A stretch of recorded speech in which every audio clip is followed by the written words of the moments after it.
name's Abby and I'm a collections trainee here at the Wordsworth Trust. And in front of us today we have my favourite items in the collection.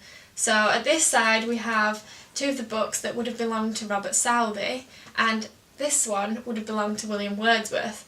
Now, these books are what would have been referred to as the Cottonian bindings, so they're covered in a material, cotton, which is in the name. The backing of books was common during the 18th century to protect the fragile nature of some of the books. So if the books were bound in something that was cheaper or they were just used a lot, then many people would back them in this material just to protect them and make them last a bit longer. So Southey's daughters covered these books for Southey in many of their old dresses and any material that they didn't need just to protect them.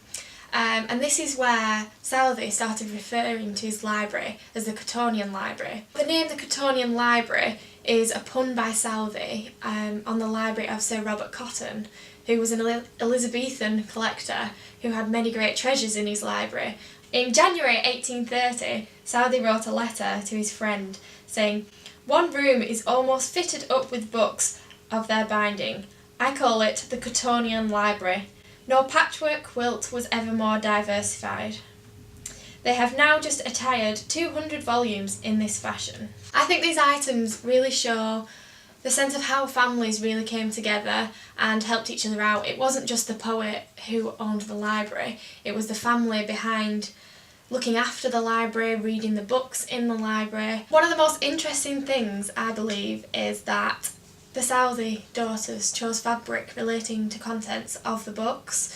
So sometimes if they were religious books, then they would have a more sombre cover, and the material maybe wouldn't be as vibrant as these ones.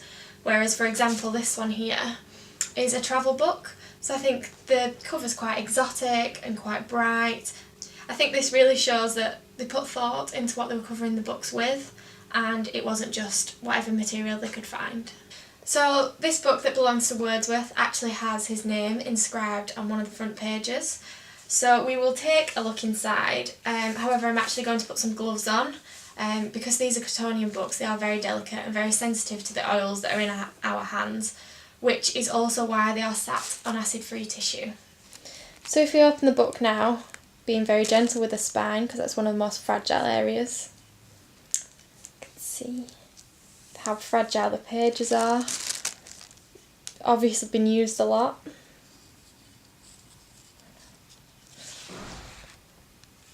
So here, now we do have a W, but if we turn the page over,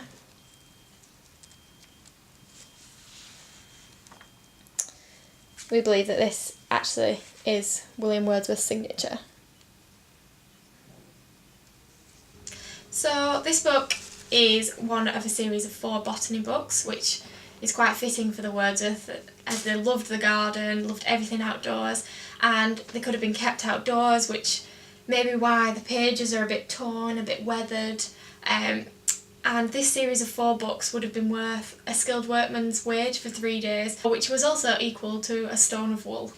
So I hope you've enjoyed a little glimpse into these books, and I really think they are a great part of the collection here at the Wordsworth Trust, and hope you tune in for next week's Tuesday Treasures.